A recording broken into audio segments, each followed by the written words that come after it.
Countdown for blast off.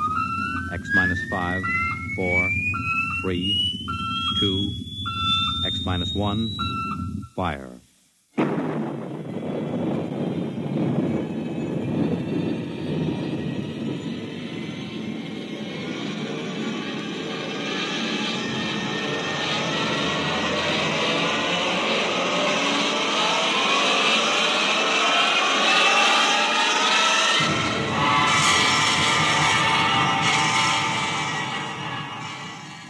From the far horizons of the unknown come transcribed tales of new dimensions in time and space.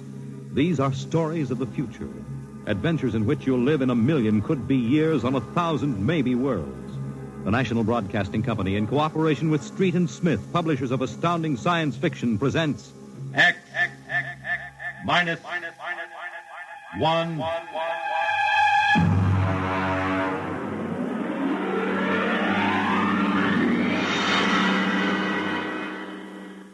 Tonight's story, Ray Bradbury's Dwellers in Silence.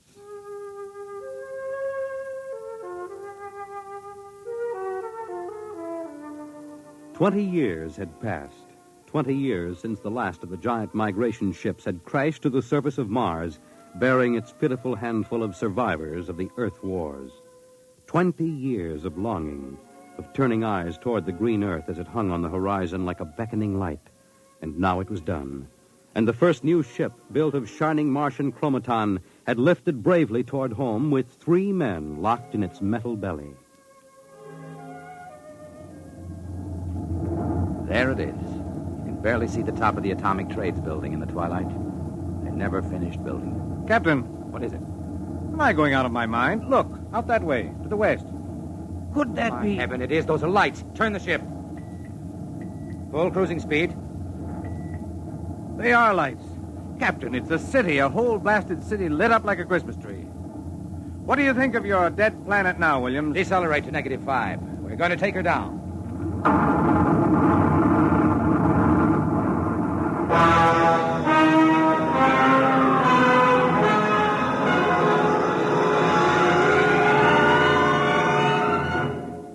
Unbelievable. We've been walking for hours now and not a soul to be seen. There must be someone. How do you explain the lights? Unless they've been burning like this for 20 years. Impossible. I don't know. Municipal building. Do we have a look here, sir? Possibly the records might contain some. That's a good idea. Keep your weapons ready.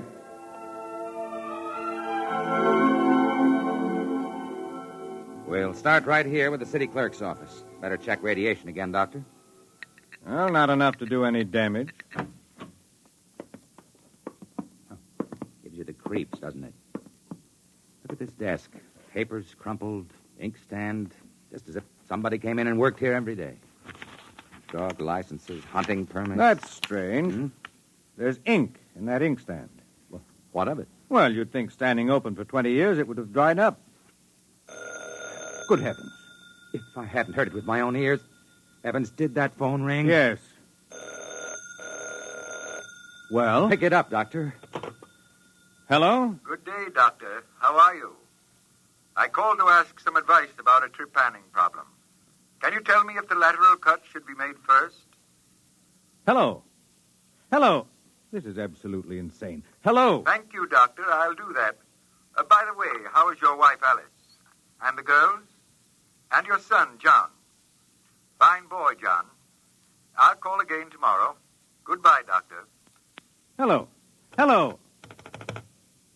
Gone dead. Who was it? I don't know. Strange voice carried on a conversation about some surgical operation without paying the slightest attention to anything I said. Captain. What is it? Listen. Someone is coming, walking slowly toward the corridor. Coming closer. Jumping Jupiter. It's a man. An old man. Are you... Is it really someone? You seem to be real. I saw the ship come down, and I thought perhaps I was losing my mind. It's been so many years. I'm Captain John Parsons. These are my assistants, Dr. Evans and Mr. Williams. We returned to Earth from Mars. Then it's happened. We're not alone anymore. Forgive me, gentlemen, if I seem moved. I've waited and hoped for so long. You survived the radiation. We did. There are others. My family. We are the only ones.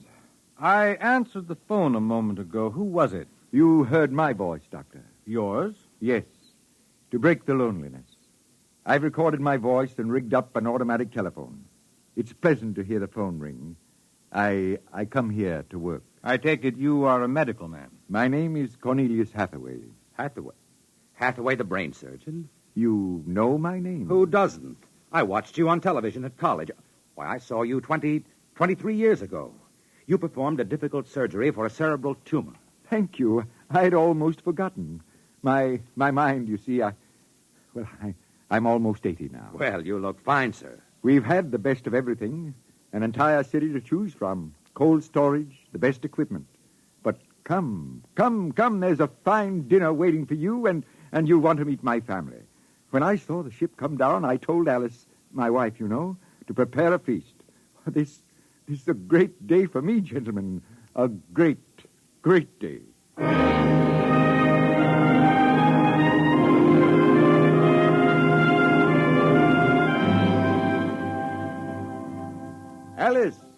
Alice, come out to the porch and see who we have here. Alice, you here? Come out. My wife, gentlemen. Alice, Captain Parsons, Dr. Evans, Mr. Williams. How do you do, Hathaway? How do you do? And now, if you will follow me in, gentlemen, we'll meet my children. Lord, what a beautiful woman. She looks no more than 35. Do you suppose the radiation could have done that to her? I don't know. And these are my daughters, Susan and Marguerite, and my son, John. How do you do? How do you do, sir? Sit down, gentlemen, sit down. We'll have a feast in honor of this occasion. Susan, Marguerite, get the best silverware and the damask napkins. And, John, fetch the champagne. Yes, Father. Excuse me a moment, John. Sir? How old are you? 23, sir. Thank you. What is it, Captain? Something wrong? Nothing. Except that it's impossible. You see, Dr. Hathaway's son was already in college when I started.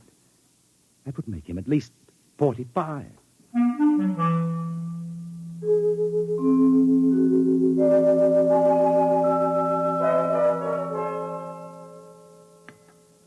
That was a wonderful meal, Mrs. Hathaway. Doctor, your wife is an exceptional woman. Thank you, sir. How would you gentlemen like some fresh gingerbread with your coffee? I baked it this morning. Oh, wonderful, wonderful. Smell that, Doctor? It's like coming home, Mrs. Hathaway. It's like home having you here. Mrs. Hathaway, may I compliment you on having preserved your youth and beauty so well? Thank you. We have no worries here. No competition. All the things we need for material comfort. Parsons and I were wondering, Dr. Hathaway, if the radioactivity had any effect in preserving tissue. Your children all look so young, too. It is possible, gentlemen, of course. Radiation does strange things to living tissue. Alice, could we have some champagne? Alice. Oh, I'm sorry. What, John? Some champagne, please. Champagne. Oh, yes, of course. An amazing woman. Did you ever see such grace, such complete relaxation? It doesn't seem quite natural. I beg your pardon, gentlemen? Captain Parsons was just about to ask how you and your family managed to escape, Dr. Hathaway. We were very fortunate. You see, my home was in the Sierra Mountains at the time. I had a lead-lined laboratory in the basement where I did X-ray research. My hobby, you know. I chose this house because it was on a hill where I could watch the sky. Oh, the loneliness of those first years. But at least you had your wife and children. Yes, I had my family. If it were not for them, gentlemen, I assure you I would long ago have put a bullet in my head. Champagne, Captain? Oh, thank you, Mrs. Hathaway. May I propose a toast? Oh, let me. Gentlemen, to Earth. To Earth. Earth. May she never be stranger to man. And... Hathaway, what is it? You all right? It's nothing. It's nothing, really. Just a rather sharp pain in the chest. Why don't you gentlemen go out on the porch and enjoy the air? You've had a long and tiring journey. Alice, we'll show you the way. Will you be all right, John? Yes, don't trouble yourself. I'll see you all in the morning. Good night, Doctor. Good night. Come, John. Yes, Father.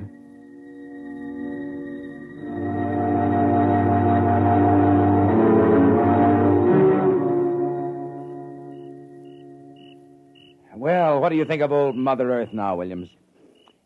Smell that summer breeze. Look at that view of the city, lighted up against the sky. It has a certain quality. Well, score 1 point for the back-to-earth proponents. I didn't say that. You're beginning to feel it, though, Williams, I can tell. If you don't mind, gentlemen, I'm quite tired. I think I'll turn in. Excuse me? Well, Captain, Well, what? what do you make of all this? I don't know what you mean. This Hathaway and his family. There's something strange and unnatural going on here. I can sense it. Oh, I think you're reading things into it, Doctor. Perhaps. Well, I'll turn in, too. Coming? In a moment, I want to smoke a cigarette.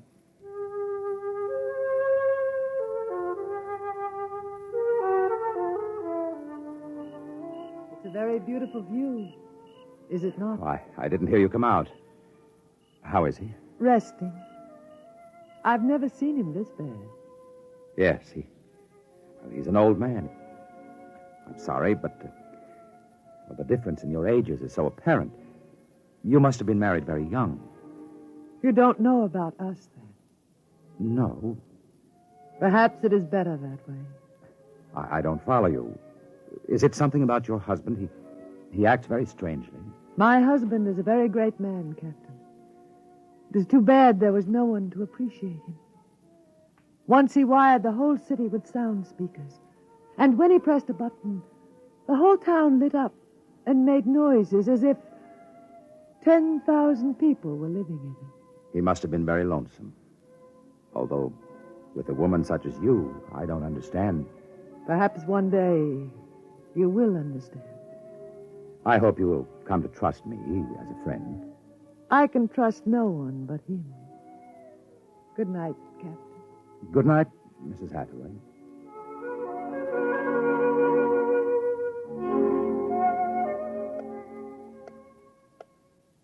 Captain. Captain Parsons. What is it? Who's there?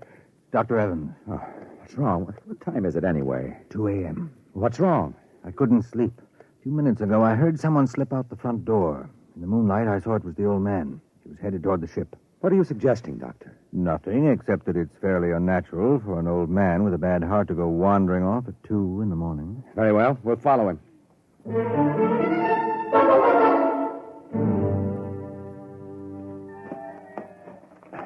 This is far enough. What do you suppose he's doing? What are those on the ground? Good Lord, those are grave markers. 4 of them. You're right. He seems to be praying over them. Listen. Do you forgive me for what I had done? I had to do it. I was so lonely, so terribly lonely. You don't mind too much? You do forgive me, don't you? Yes. Yes, I feel you do. Well, I'm glad. I think perhaps I can rest now. I think He's having another attack. Come on. Hathaway. Dr. Hathaway, can you hear me? Raise his head, Evans. Dr. Hathaway. His lips are moving. What is it, Doctor? Closer. Lean closer. I'm sorry I had to spoil all of this. I've expected it for some time. We'll fix you up. No, I'm an excellent diagnostician. It really doesn't matter. Except for them. What about them, Hathaway? You suspected, didn't you? Yes, I suspected. But I couldn't believe it until now. Do they know? No, they wouldn't understand. I wouldn't want them to know. Ever. Doctor? He's dead, Captain. What was it he meant about your suspecting? Light a match, Dr. Evans. Look on those 4 grave markers and tell me what you see. Good heavens. Well? Alice Hathaway, Marguerite Hathaway, Susan Hathaway, John Hathaway. Died July 1987. But that's 20 years ago. It's impossible. If these markers are correct, then who are those others? Can't you guess, Doctor? Can't you guess?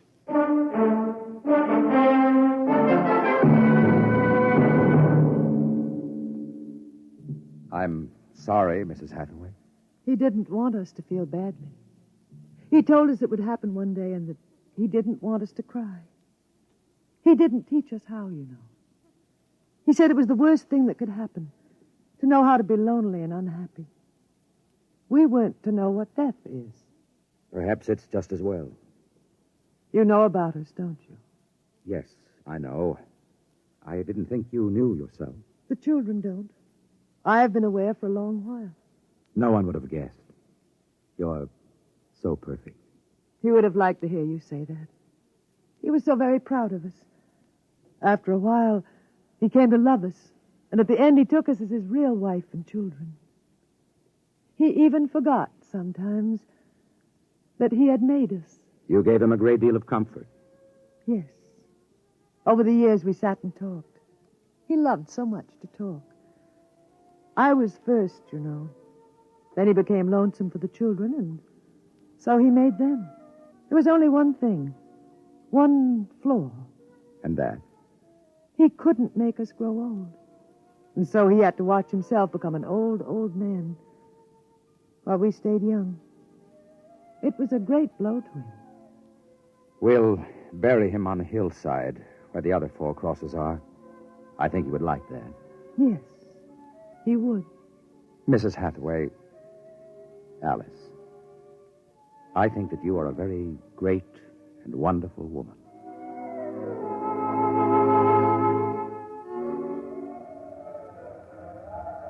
And so we commend the body of this man, John Hathaway, to his Maker. Ashes to ashes, dust to dust returneth. Amen. Come, John. Yes, Mother. Susan, Marguerite. Evans, Williams, stay here a moment, please. What is it? Let them go back to the house. I want to speak to you. I know what you're going to tell us, Captain. I saw the names on the grave markers. Well? It's a mockery, a blasphemy of everything we believe in. For a man to do something so evil. Can't you imagine what he faced? Can't you imagine what it must have been like to have watched his wife and children die slowly of radiation burns? To know that he was the last man on the face of the earth, alone, eternally and unalterably alone. Good Lord, man, what would you have done if you'd had his medical and technical genius? I'll tell you, you'd have come back to your laboratory just as he did and tried to recapture all the wonderful things that they had been to you. You'd use all the power of your memory, all the accuracy of your fingers, and you'd try to put together, bit by bit, all those things that were wife, son, and daughter. It's incredible. So you suggest that we take them back, Captain? I don't know. We haven't enough space in the ship for that. Every ounce counts. Still, to leave them here like that, alone... I think I have an answer, cold-blooded as it may seem. Go on. I suggested we turn them off. Do you think I could do that? No, but I think I could. After all, they aren't human. They're worse than robots. They're ghoulish. I suggest you go back to the ship, Captain, and leave me to deal with them. I will not permit it. You've no choice in the matter. I assure you it'll be quick and entirely painless. I hate to admit it, but he's right, Captain. We can't take them with us, and it would be less than human to leave them here without Hathaway. They were created by him for himself. They have no other feelings, no other purpose. If you leave them, they'll go on year after year, night after night, talking, laughing, baking strawberry biscuits for no reason, not knowing who they are, why they exist. Could you do it, Doctor? I don't know. I've already offered to do it. No, I wouldn't want it to be you, Williams. You're sick. You have no feelings. If Dr. Evans here can do it, well, so be it. It's a difficult thing, Captain. Still, as you say, they aren't human. Logic is on your side. It isn't as if you were murdering someone. Well, give me the blast gun, Williams. We'll wait in the ship. Take off in half an hour. Half an hour.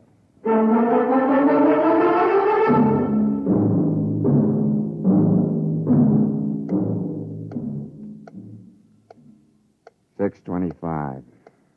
He should be back soon. Yes. He's doing the only humane thing, Captain. They're less than human. Are they? Well, it's done now. No one will ever... That's the airlock. He's back.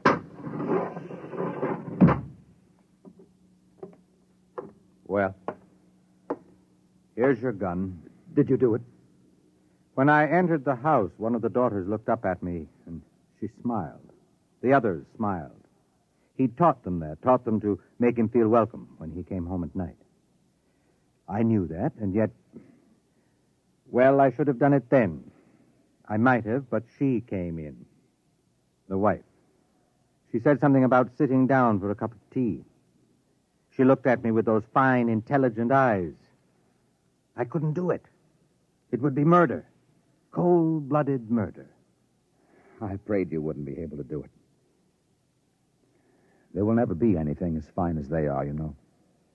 Built to last 100, 200, perhaps 1,000 years. Well, get the course in the integrator, Williams. We'll take off in 20 minutes. I should be back by then. You're going out, sir? I'm going to say goodbye.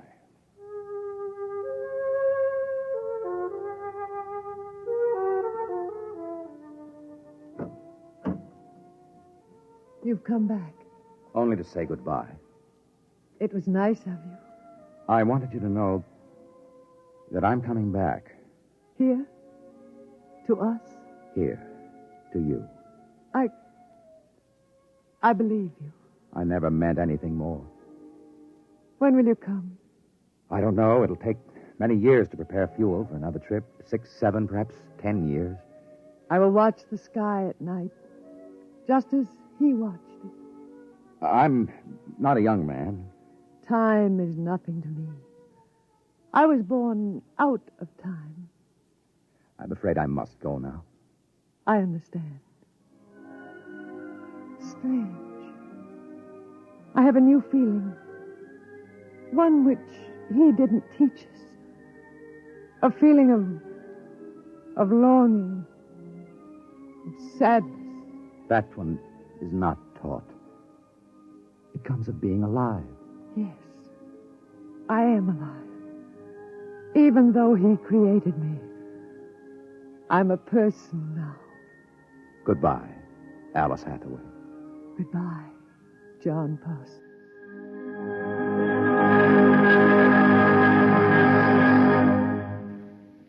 You have just heard X-1, presented by the National Broadcasting Company in cooperation with Street and Smith, publishers of astounding science fiction.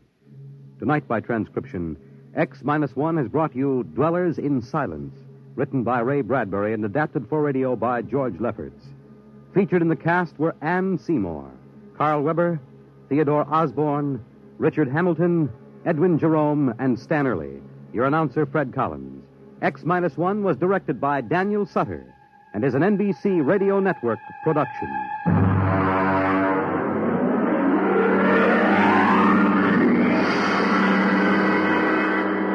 Don't forget, next week, X-1 will be heard on Wednesday at 8 p.m. Eastern Standard Time.